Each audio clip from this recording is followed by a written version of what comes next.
Ladies and gentlemen, good evening. Very warm, literally a very warm welcome back to the Red and Blue Review for another season. Season 22-23 kicks off right here, right now. At the moment, I'm on my own, but you never know. I'll make it joined by one or two guests during the course of the next half an hour or so, or however long I want to prattle on for. Give us a shout out. Let me know you're there. Say some hellos. I can see you coming up on Facebook. And when you do so, drop us a line, say hello, and a comment. We've got loads to go through this evening. I thought what we'd do is it's about time we had a bit of a catch up and see what's been going on in and around Crystal Palace Football Club over the last few weeks since our last. Hi, Rob. How are you, man? I can see you out there. I'm just having a look to see who else is out there as I'm talking to you. But before we get into all of that, of course, get onto Instagram. Please like and share, follow, subscribe, tag on YouTube, on our Facebook page. Do whatever you normally do. Hi, Andy. What do I think of the new kit? We're coming on to that. Paul, good evening, mate. I can see you too. Palace Pins, good evening to you and welcome to the Red and Blue Review. We're going to be talking about the new kit in great detail a little bit later on. Paul Gruber, you missed us, mate. That's really kind of you to say so. Whoever's actually, while we wait for a few more people to join us, as you're watching us out there, ladies and gentlemen, if you know of anybody who fancies sponsoring us for a few quid for this coming season, it's not big money. You can sponsor us by the game if you want. We don't care. We've got lots of stuff, exciting stuff happening this season. All the team will be around. Mitt will be around. Jill, I've got to talk to you about Jill Holyoke. I must tell you about Jill Holyoke in a minute, guys. And Nigel and Lucy and Ian's in the background. All the team are still in and around us. I think a couple of them are actually going to be watching us during the course of the evening. I'm going to stay on here as long as it takes, really, because I have got a bit of a running order. Stuff that I wanted to catch up. Lee, good evening. Hi, Charlie. I hope you're well, mate. I hope this hot weather's not dragging you down. I'm sitting here doing this and I'm already leaking. And I've only got a pair of shorts and a T-shirt on. Okay, so where shall we start? We've got lots to talk about this evening. I think what we'll do... for those that you don't know, the list was released for the academy players that are staying and the academy players that are leaving us or have left us. That's all on the Palace website. So we've got Teo staying, Victor Akinwumi staying, David Boateng, Scott Banks. There's loads of players have left us, and loads of the ladies' players have left us as well. So I expect not only Crystal Palace men's first team to have a busy pre-season and time recruiting players, but the ladies will have to do so because of the amount of first team players that got released at the end of the season. So Dean Davenport and his team are going to be massively busy. I'm trying to see the comments and I'm struggling to see the comments on here, but no doubt they'll jump on in a minute. So in case you hadn't noticed it during the close season, the Premier League confirms that the £30 away season ticket cap will stay in place for the next 3 seasons, which I think is fantastic. The Palace press release said the Premier League has today, which was Thursday the 9th of July, confirmed that they will maintain the £30 price cap on tickets for away matches over the next 3 seasons. And their statement, the Premier League clubs today unanimously agreed to maintain the current £30 cap on away tickets. The price cap was introduced in 2016 and 2017 season after a successful implementation of the Premier League Away Supporters Initiative. That initiative will continue, and I believe it was about 9 seasons. All clubs recognise the crucial importance of supporters in generating the best possible atmosphere at matches and acknowledge the additional travel costs often involved when following their team away from home. Shame that they don't actually do that, but it can with the TV companies as well and doing things like Newcastle on a Monday night. But there you go. Anybody want to jump on? Any of the panelists want to jump on? Feel free to do so. It was also agreed today that today includes the away ticket price cap within the Premier League rules for the first time. The clubs have approved the introduction of an action plan to address improving the league's collective offer to the fans. This includes developing a series of new league-wide measures and commitments to supporters. So I think that's got to be commended. As I believe I said it's now been 20 odd years that the cap's been in place in one form or another. Nigel, I can't see the comments coming through. I don't know if anybody's on there. So if you can pop them onto the... Oh, there you go. So I've got them up now. So, right, where should we go to first? So the big news today, and we are going to cover it in great detail during the course of the evening. And the big news, of course, is the signing of Cheick Doucouré, the long-awaited and much maligned signing of Cheick Doucouré. I've got so much to tell you that you probably haven't actually, unless you've done some research on the guy. We're going to come on to that later on. Key dates for the start of the season. With the Premier League fixtures released for the 2022-23 season, here are some of the dates you need for your diary. And the new season kicks off on Friday, the 5th of August, 2022. Now, I'm going to just stop there for it quickly. We're going to go straight into our season as per normal. Okay, ladies and gentlemen, which Wally is going to be on holiday for the first couple of shows of the new season? It's this Wally here. So Gel and Ian will be holding the reins for that for the first couple of games. I'm away until the 18th of August anyway. So the new season kicks off on the 5th of August against Arsenal at Selhurst Park and concludes at home to newly promoted Nottingham Forest on the 28th of May 23, with a packed schedule in between. There'll also be a mid-season World Cup for the first time. God, it's going to be awful, isn't it?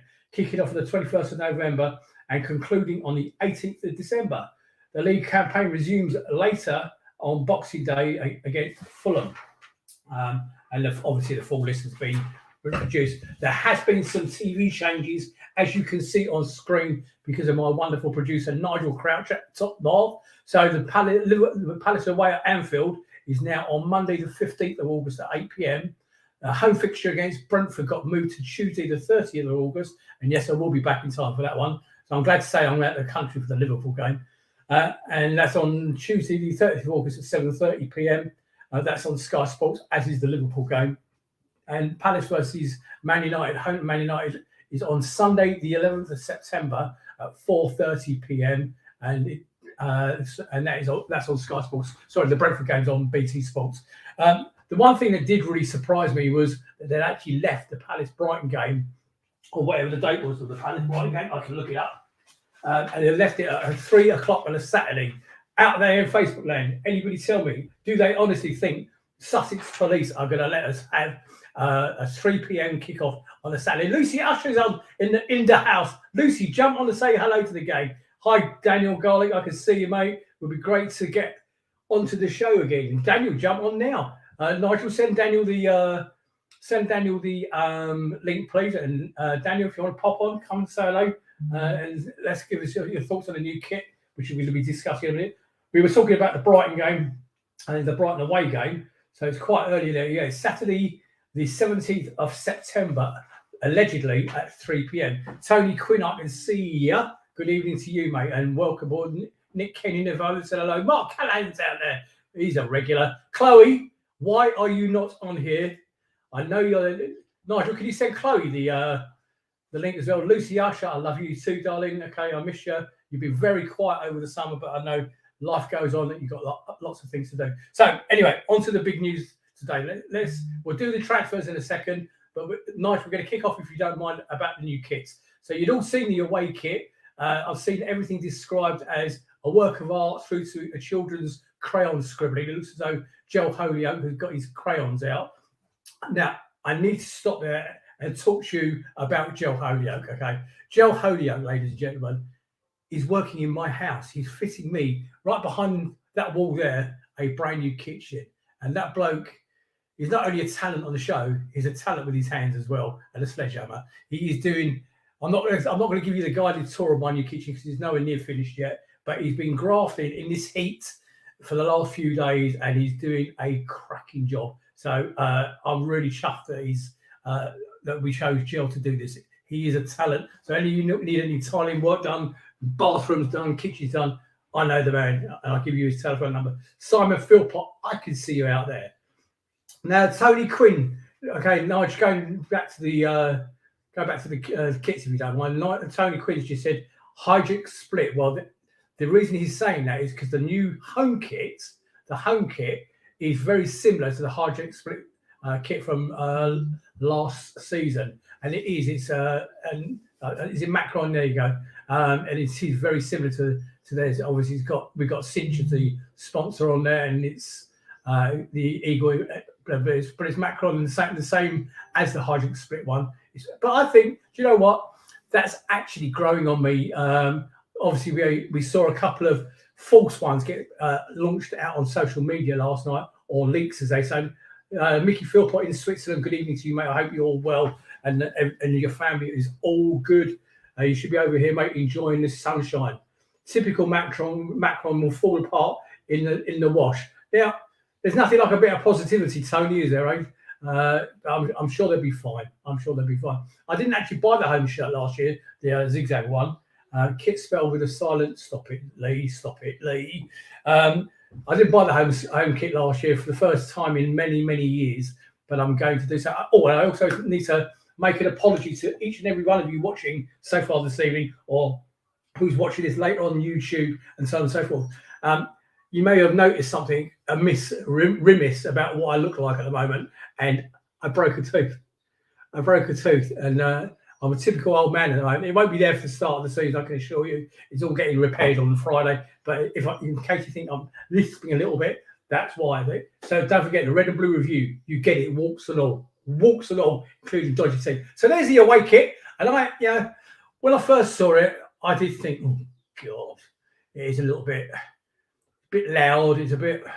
Do you know what? That's growing on me as well. I really please make sure you've actually noted that we've gone with Cinch and moved away from the dodgy Chinese gambling sites. Okay, and I think the club needs a pat on the back for this, because not only does that now allow the club to have a good name, and Cinch is a good name, and I'm very pleased that they've got them, but it also allows the kits to have the same sponsor as the adults. Before, it was like Utilita and the gambling sites. Of course, they couldn't have the gambling ones on the kids' ones. So now the kids can go to the club shop with the parents and buy their own kit. And Phil Usher, where's me cakes? I know they get a bit stodgy this time of year, mate, in this heat, but I hope you and the rest of your family are really well, my man. I hope you will. So, what else are we going to talk about? We're going to talk about the signings. So I've got so many notes here, but I want to talk to you if Tim Richards is out there somewhere, I saw. So Check Decore is the big signing of the big news. We're going to do the other ones as well. I haven't forgotten Malcolm and our new goalkeeper, of course. But I want to talk about this man here. Ladies and gentlemen, I don't know if you know much about this guy. I have spent the last couple of weeks, while we've been waiting for this bloody signing to be confirmed, I knew 10 days ago that he'd actually passed part of his medical out in France. So we've just signed him from Lens for roughly circa 20 million euros. Okay, again, really important. I was labouring the point of this all last season about all the signings from the previous close season, but we've signed him on a 5-year deal. Now, in case you're wondering, why did Nick keep going on about 5-year deals? What's so special about a 5-year deal? Paul's asking, does Cinch mean we have to have Ryland Clark on the red and blue review? No, it's not, I don't think it ever happened. Not all the time. I've got a hole in me. What's that? Ian Noble is telling me that the Lionesses are 4-0 up at the Amex, which is bouncing, which is not something you often hear said. Now, it's quite interesting. I will come back to what I was talking about, but they said the game against Norway this evening for the Lionesses was probably the most difficult game, and they could easily lose that. Well, it's now obviously as shown we're winning 4-0. So anyway, we were talking about Check Decore, 5-year deal, and why do I keep banging on about the 5-year deals? Now, remember Michael Elise from Reading, 8 million quid. Anderson, small money. Who else did we get? Chuck them in the chat for me, boys and girls. And the point, they were all bought in on 5-year deals. Now, the significance of that, of course, Check Decore today on another one on a 5-year deal. So whatever we spent, £40 million on players last season, okay, and we bought some fantastic talent, some supreme talent. One of those players right now, because we bought them on a 5-year deal, one of those players, okay, we could sell Michael Elise now for 60 million quid from an £8 million purchase because we got him tied down to a 5-year deal. That's the significance of the 5-year deal. Okay, I don't think we will. He's certain, but it's not going to take too long for some of the big boys to come and sniff him. It will happen, not just with him, but with some of the other players, Eze, of course. It won't be too long before somebody comes sniffing. This guy that we bought today, Cheick Doucouré, when you hear what I've found for you online, it really is another one like that. Now, he's a defensive midfield player, okay? So you could argue Lukaresque, but with talent. Lukaresque, but with talent. So somebody said, well, actually, what we need is an attacking midfield player to sort out what was doing from Conor Gallagher last season. Somebody has actually said in the press, do you know what? He could do both jobs. He is that good. He could do both jobs. He's going to be fantastic. Tony said his value is maximum. Tony saying Elise's his value is only 35 million quid. Of course it is, because we know he's got the buyout clause, Tony. Okay, so thank you for stating the absolute obvious. But once that gets sorted, it's now 5-0 to the Lionesses. So once that gets sorted, the 5-year the buyout clause. Hang on 2 seconds. So once the buyout clause is sorted out, then his value will increase. Thank you for the absolute obvious tone. But yes, we all know he's got a 35 million pound buyout clause. But the point still stands, even at 35 million quid. We only bought him for 8 million quid a few months ago. That's the point of a 5-year deal. So Cheick Doucouré. He arrived at Lens from AS Real Bamako and Academy and Pipeline, a capital of Mali that produced such talent as Basuma, Samsuka and Harada. Since Doucouré's move to Lens at the age of 18, he was a consistent starter in the League Two under Philippe Montanier, obviously his manager. Okay, under his current manager is Frank House. Under House, Doucouré featured mostly in a two-man midfield alongside a more attacking-minded Seko Fofana. Now, you'll all have heard of Seko Fofana. I want to tell you what Seko has said about him.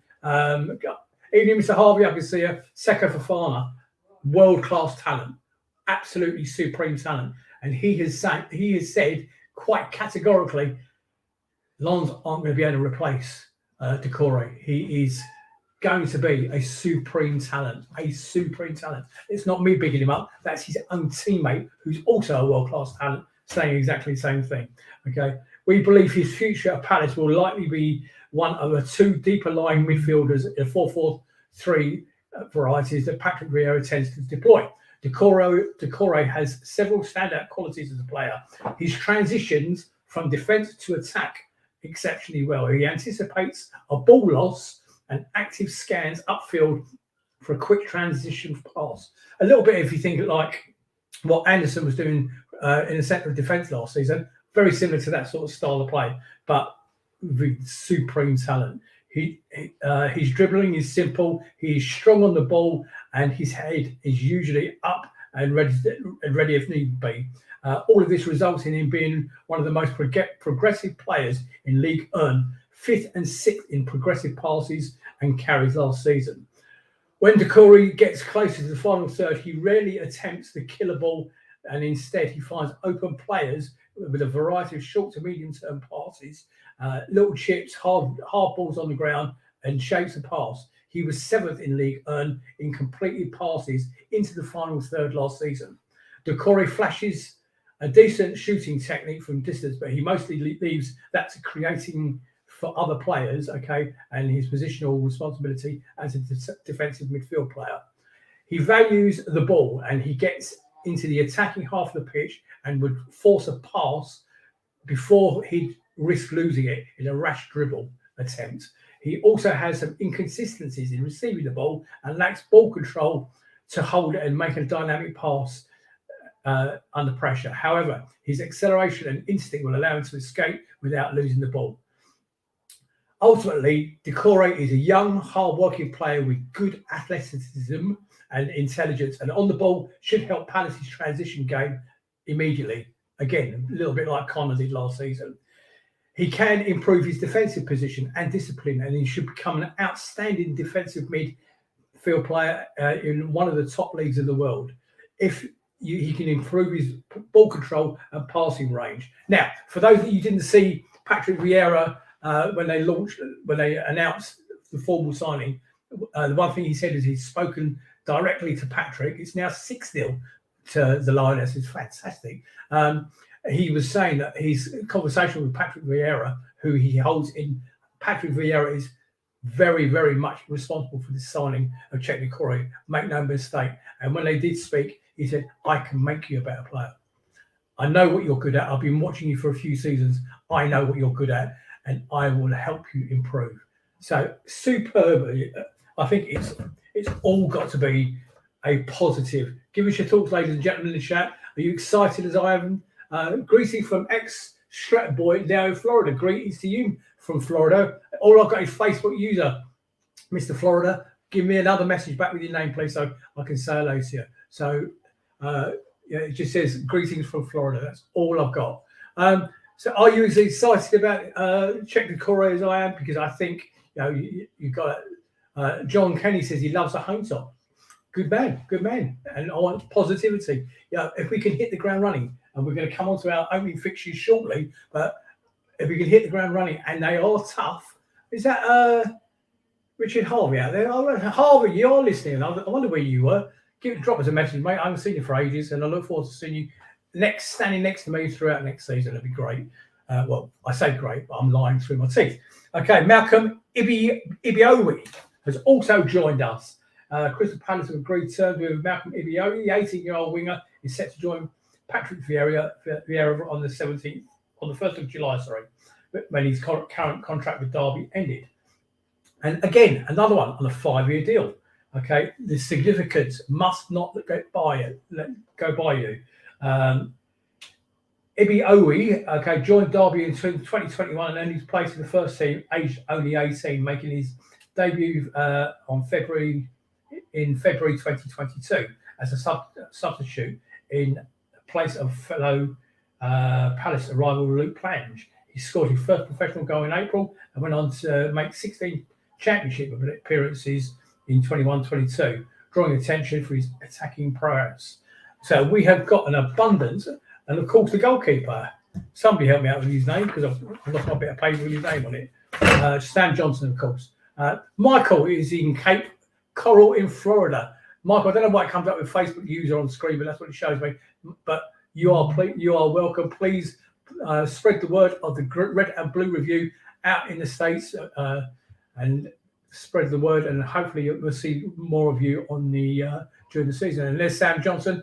Now, interesting one with Sam Johnson, because the next one we're going to be talking about, and I know you haven't got a slide for this, Nige, is Wilfried Zaha, but Sam Johnson. What's your feelings out in Facebook land? Do you think he's going to come in as number one, or do you think we're going to be continuing with Guaita in goal? It'd be very, very interesting to see what happens. I think it's going to be. I think he's actually signed as the number one goalkeeper. We know that there was some, let's just say, inconsistencies in some of the Guaita's games last season. Didn't have a bad one.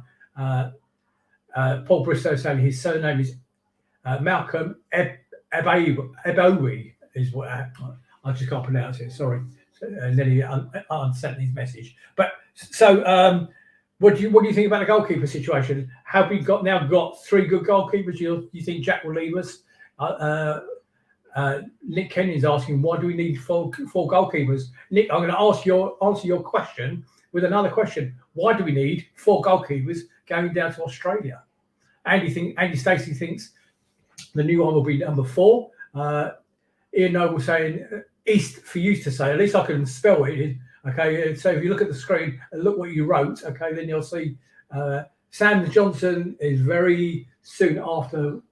I know these are really jumping through the screen quickly, Nigel. Is there any way of slowing these messages down? Because I'm trying to get everybody involved. Oh, there you go. It will be to do with the vaccination status as well. They won't let anybody in that's non-jabbed. Okay. Now, so where do you think this all leaves any further potential signings or further potential outs? And the big elephant in the room, of course, and the one that we're going to talk about now is Wilfried Zaha. Wilfried Zaha, his contract ends at the end of next season, the 2023 season. He has shown no interest whatsoever in signing a new deal.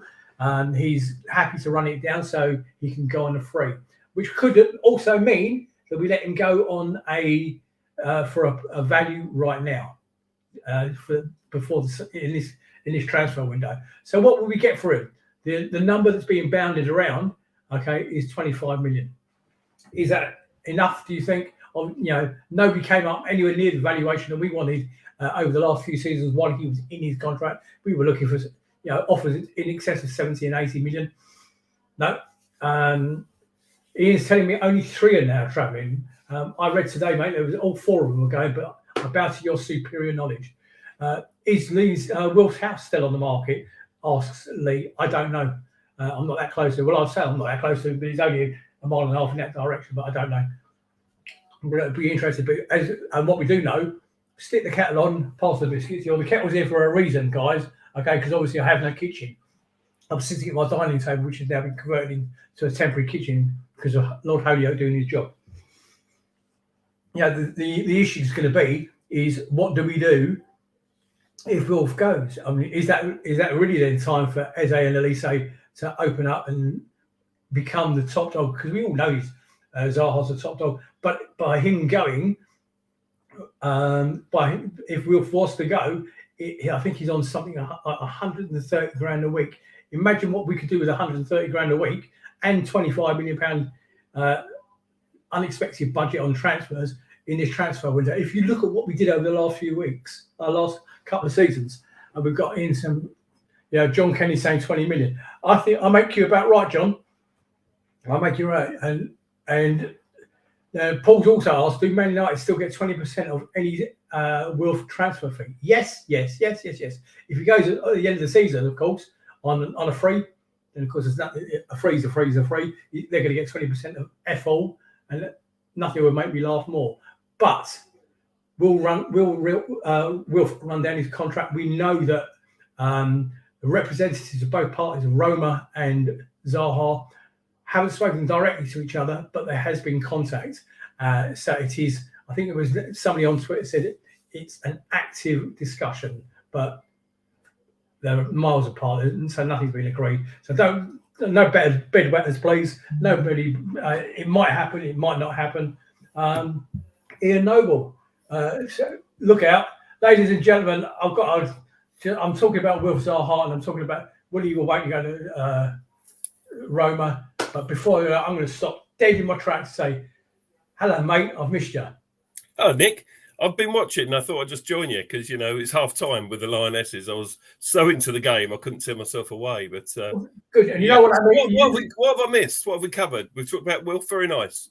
I'm having some fruit. We've spoken about Czech Corey, of course, Sam Johnson, and young guy, Malcolm, I couldn't say his surname.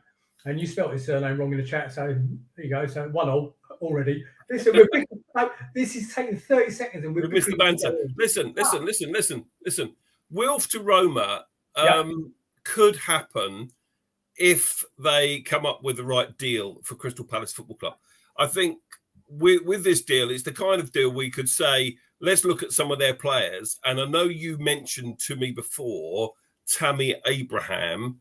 I think that would be a terrific piece of business if we could even swap them, dare I say it. But I would be very, very sorry to see Wilf leave Crystal Palace. But certainly if he's going to go anywhere, then to someone like Roma would be clearly preferable than to someone else in the Premier League. Certainly you don't want to see him playing at Newcastle or Arsenal or anywhere like that. So, but I don't think he'll go. I think it's all paper talk. I don't think it'll happen. Well, but his salary is massive. I mean, it's absolutely, was he 135? Was it 130? That thing about Tammy Abraham, by the way, was actually mentioned to me during the week this week by somebody who knows his football, unlike us. Okay, we're just chairwarmers at Sellers Park. Okay, who knows his football very well. That the Tammy Abrahams thing, it would be Wilfried Zaha. This is how the roles are reversed. It would be Wilfried Zaha and Cash for Tammy in not Tammy and Cash. Okay, no, I get that. And what we do know is that Jose Mourinho is a big admirer of Wilf. Let's be clear. He said on more than one occasion when he was managing in the Premier League how much he admired Wilfried Zaha. So, it could happen still. But as I said earlier, I don't think it will. Cheikhou Doucouré is very excited, like you are. I'm absolutely thrilled that he's signed. And you were messaging me a week ago saying, "Don't panic, don't worry, it's nailed on, it's happening." And of course, you're in the know, Nick. I never claim to be in the know, but it was too far down. There was never anybody coming in from, what was it? The talk we heard on social media, Leeds would come. It was never happening. He wanted to play. He wants to play for Patrick Vieira. So we must not underestimate the pull of Patrick Vieira, people. We have stumbled, been very lucky to come across somebody who has got a great pull within the football industry, and we should be grateful for that. And I can only see better things this season. Let's assume Will stays. I mean, let's do some of the other ones that we all thought might happen and didn't happen. You've got the list of contract extensions, I believe. But Jordan Ayew, as we knew at the end of the season, signed a 1-year contract. James Tompkins is still there. So we do have cover at centre.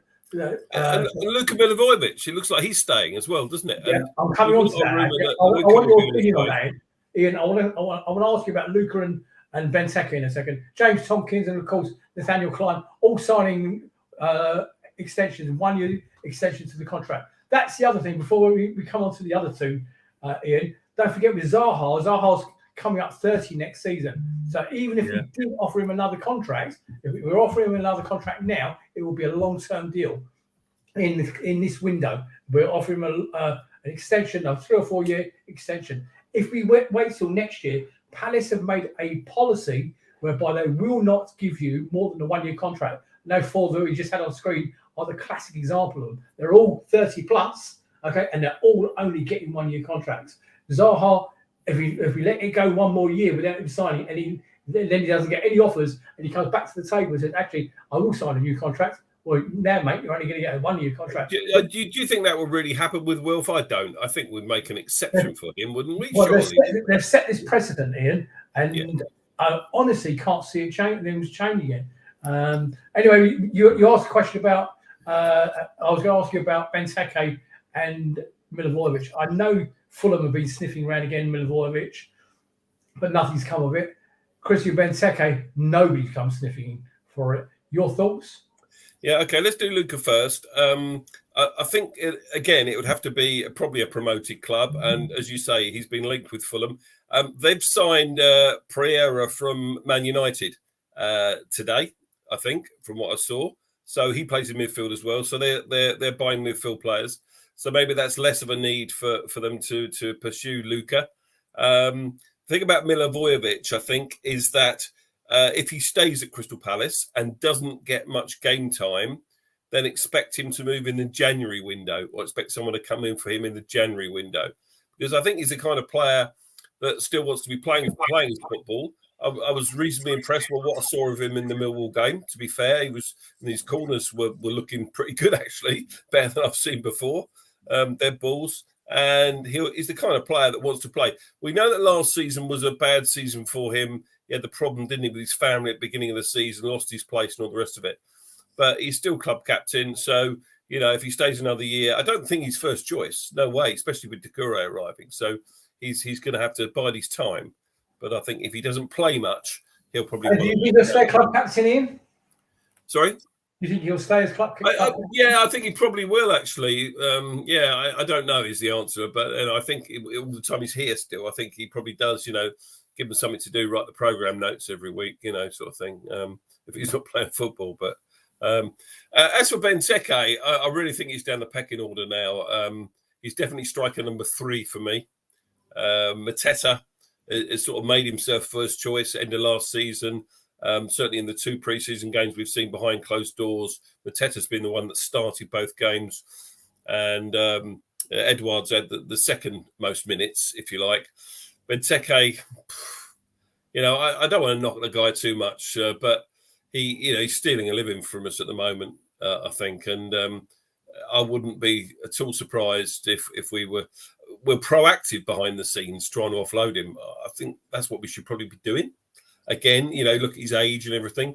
He's been here a long time now, so I think it's time for him to move. Especially as we've got these youngsters. We've got Plunge, we've got young Malcolm. We've got others that are coming in. That can play up top. Jordan Ayew, I'm really pleased to see him. I know I've been on this show many times defending Jordan Ayew, but you watched him against Millwall. He still got it. His silky skills. He even scored, didn't he? But listen, he's going to be an important squad member next season. He won't start again, but he'll be good off the bench. Be good to see him off the bench. In the chat, I don't know if you can see the chat. In the chat, Colin Mortimer made a very good point. He said Ferguson coming back is like a new signing in itself, and fingers crossed he can stay fit and push on. And Colin, I'll make you right as well, mate. And it'll be interesting to see how he does. James Convoy is saying Lucas to Fulham. Yeah, we sort of touched on that, James. And I hope you're well as well, buddy. You'll see you outside Sainsbury's, no doubt, at some point at the beginning of the season. Nick, can I come in? One thing I do want to talk about, which we haven't talked about tonight, is this tour. The tour of Singapore and Australia, and the squad that's been announced. Now, I'll be interested in people's views in the chat about this, because there's only about 10 first-team players are going on this tour, including 2 goalkeepers. Guita and Butland are going. Johnston's not. But you've got players like Wilf, Eze, Elise, Mark Gee, Hughes. All right, MacArthur's injured. Benteke. None of these players are going. And if you watch the Patrick Vieira interview on this, he gives a number of reasons. Now, he does talk about the players that haven't had their jabs not going because they're not allowed to go. But surely the club knew this when they play in this tour. They don't go into this thing with their eyes closed, do they? I just think this whole thing about half the squad going and half staying behind is a real own goal for Crystal Palace Football Club this pre-season. How can we have a really effective pre-season if the squad is split in 2 by thousands of miles? I just don't get it. Can someone enlighten me? I think the club have messed up here. The only caveat I will put on that, and you said, how can somebody arrange this, knowing full well, don't forget, this tour was arranged 2 years ago before we even had the license. So pull out of it. So we can't go. And I'm inclined to agree with you. One thing that we haven't touched on this evening, and I want your opinion on the ones that got away. I was actually very excited about Joe Aribo from Celtic, from Rangers joining us. I believe he scored in the European Cup final, did he not? UEFA Cup final. Europa League, you mean? Yeah. Europa Cup, yeah. Yeah, is it Southampton? And Finn Downs as well. Doesn't bother me. I mean, again, he's the kind of player that if we got, fine. If we don't get him, you don't miss what you haven't had. It's the same with the lad from Swansea that ended up at West Ham. Apparently, he was a West Ham fan when he was a kid. So, he's gone to West Ham. So what?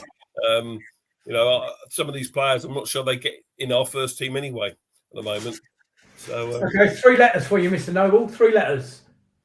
A, W, B. AWB. Well, I think the thing about Aaron Wan-Bissaka is he's got to play some football. At his stage of his career, age 24, he has got to be playing first team football. We know he's a talent. We know he's a fantastic defender.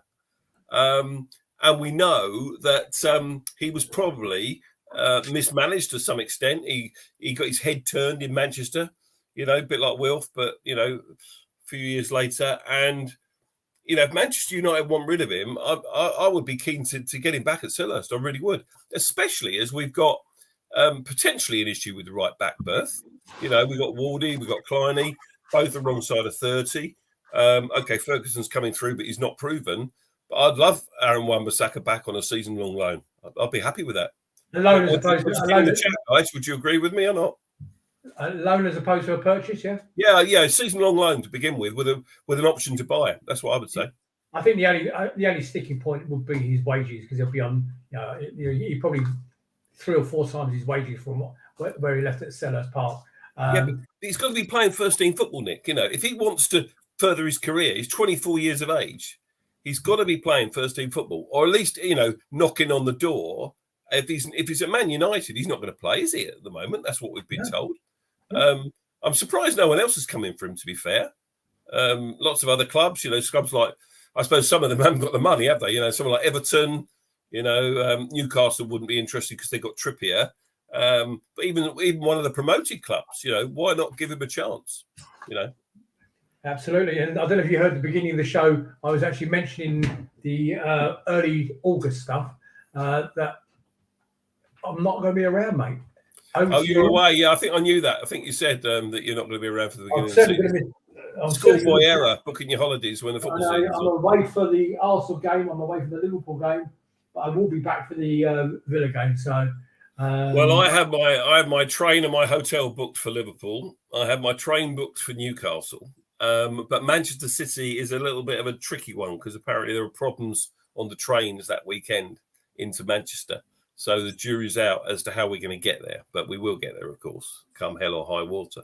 I can't believe that we got Friday night, our first game, and the second game is bloody Monday night, 10 days later. What's that about? No.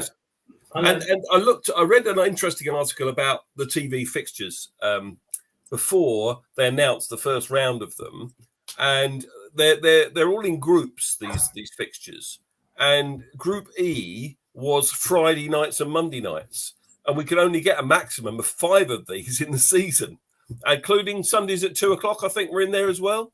Correct. So we've used 2 of them in the first 2 games, which I find remarkable. But so I'm just going to ask you. We're going to finish up in a second, Ian. Your thoughts, please, on Watford's Emmanuel Dennis, talking about potential signings. Do we need him? Who? Sorry, Emmanuel Dennis. No, what, the Watford guy? Yeah. Nah. They're looking for 20 million quid for him. No. They're now being heavily linked. And it's the same with the boy from Wolves. I messaged my Wolves mate, who I talk to a lot on Twitter, about Morgan Gibbs-White. And I didn't really know much about the lad, but apparently he picked up every award at Sheffield United last season. He was in an England squad. And they really rate him highly at Wolves. The only thing is he doesn't really click with their first team. They've got too many similar players. So they're prepared to let him go. I'm not sure what the latest is, but, again, I wouldn't be too sad to see him come to Palace. But I think at north of 20 million, it's too much money, Rob Donovan's asked the question, where is Elise? Now, Rob, I've been asking this question for the last few weeks. Nick, you have an answer. The only answer I know that he was still carrying a foot injury. Nothing. The words I heard was, what was the first? Accrington Stanley. He'll miss the Accrington Stanley game, but he'll be back for the Millwall game, was what I got told. Clearly, that didn't happen, and it's not looking good. He's not going on the trip anyway, is he? No, he's not on the trip. But wouldn't it be nice if the club came out and said, an update on Michael Elise? He's carrying an injury. He's likely to be another 2 or 3 weeks before we see him train. That's all we need at this stage. Just to reassure. Roy used to do that quite regularly on the injured players. Big news again today. Everton have now been formally charged over the pitch invasion on their win against, or their loss against Crystal Palace. What was his name? Who's the geezer that just got to Chelsea? He's chucking a flare at them. No, he's got a Tottenham. Richarlison, you're talking about. Oh, Richarlison, that's the one. Yeah. And that's an overrated player. That is an over. That bloke spends more time on the floor than anything else. No wonder he was the first one to get to the flare. The flare had been chucked onto the pitch. It was on the deck, and guess what? Right beside him, where he always is, on the bloody floor. I can't stand the bloke. But I mean, I'm pleased they've been punished, because I was in the ground that night and it was horrible. It really was. And I said at the time, they should have taken the players off. Patrick Vieira was exonerated for his action. He was stupid at what he did, but at least the FA didn't find him guilty. I nearly got into a spat with somebody on Twitter, an Everton fan, talking about that recently, but I stood back because it's not worth it.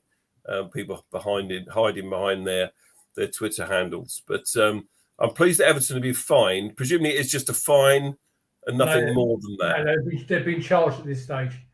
Yeah, okay. They've been charged. So, ladies and gentlemen, just recapping what we said at the very top of the show, looking for a sponsor this season.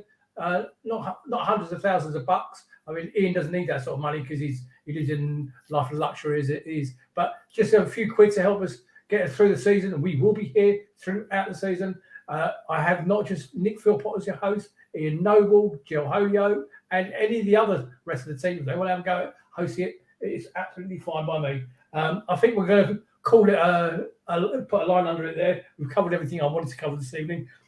We will be back, or more importantly, Ian and Jill will be back at the beginning of the season to cover the Arsenal game. If we get any other major developments in the way of signings, any more marquee signs like the Czech Decore signing, we will jump back on. I think it was absolutely essential that we did so tonight. I am chuffed. It was always going to happen. In my mind, it was the one signing that Vieira wanted in this window. He's got his man. What that also does, don't forget, it settled Patrick Vieira down. Okay, he got his signings from the window last year, and he's got his major signing that he wanted. I honestly do believe he wanted Joe Aribo from Rangers. Obviously not meant to be, and I know he was a fan of Flynn Downs. That was documented last season as well. But because don't forget, we tried to get Flynn Downs before Vieira was even at the club. When he was at Ipswich, we tried to get Flynn Downs. So that looks like it's probably a Dougie Freeman interest, if nothing else. But we're going to draw a line under there. Glad you enjoyed it. Nigel, thank you as always. You're welcome. You're welcome. You're going to be back for the whole season, bud, yeah? Yeah. Hopefully, right, I'm going to have to watch the Lionesses second half, see how many more they can score. Yeah, me too. And my apologies once again for my appearance. That will be sorted before the start of the season. Ladies and gentlemen, stay cool. Literally, stay cool if you can. On behalf of Nick, myself, Ian and Nigel, and the rest of the Red and Blue Review team, stay safe. Enjoy the rest of your summer. We'll see you soon. God bless. Good night, everybody. Good night.